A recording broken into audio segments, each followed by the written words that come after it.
Hello and welcome back to another installation of the gun rack. Now today I'm going to be doing the follow-up video on the Dancer Tactical AK74u. I'm doing it right now without Chad because I may be selling it in the near future to get some money to buy some extra parts for a new gun build.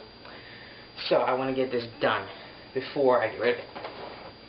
Now what I've done with it so far is I have painted it in this nice urban camo. I have put a Matrix M95 spray in it, which lowered it to 355 FPS, pretty much on the dot. Now, I also got a couple extra mags for it, so you do know it takes the one that comes with it. And it also takes an Echo 1, which I don't have with me at this moment. But that one, it's Full Metal Echo 1 mid-cap, so that does work in this as well.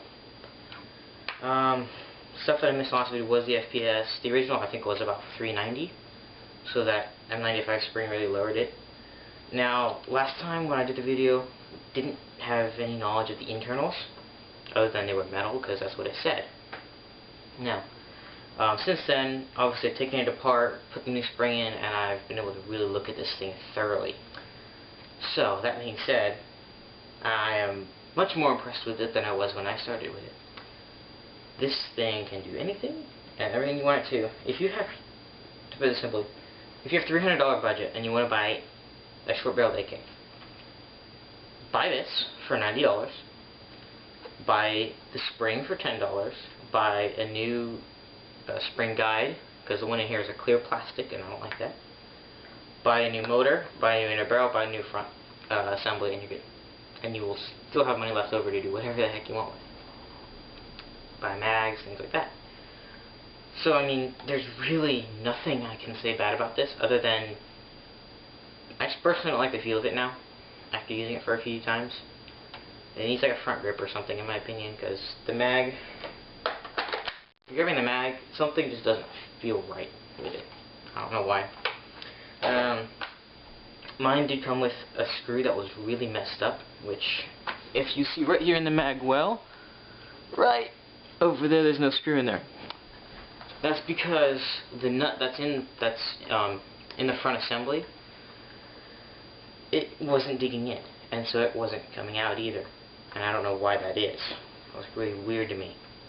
So I eventually had to actually scrape that one out, cut it out, something like that, so I couldn't put it back in.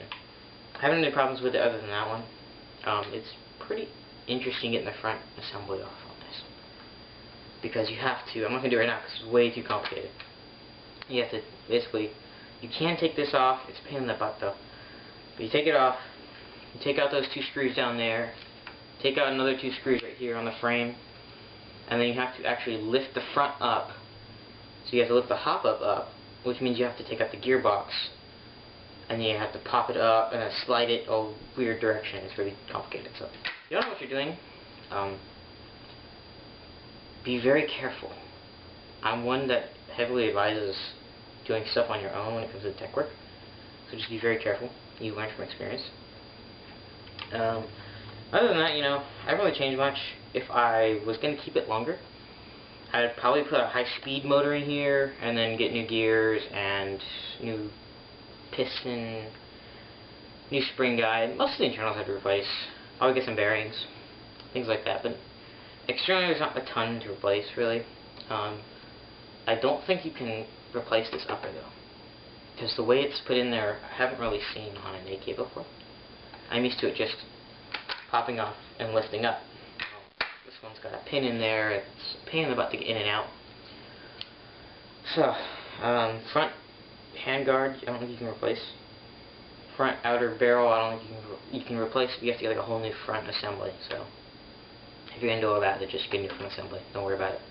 I don't know if you'll be able to put this handguard back on it or not. Haven't tested it. Probably won't. Still, for the price range and the quality of it, I'm blown away.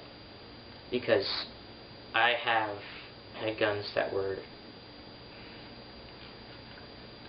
2-3 times as much as this gun, twice as much as this gun, and I was not as impressed with it as this one.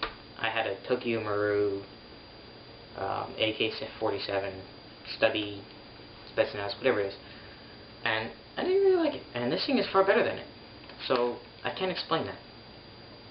So that being said, I'm gonna wrap up this video, and I'll see you guys next time.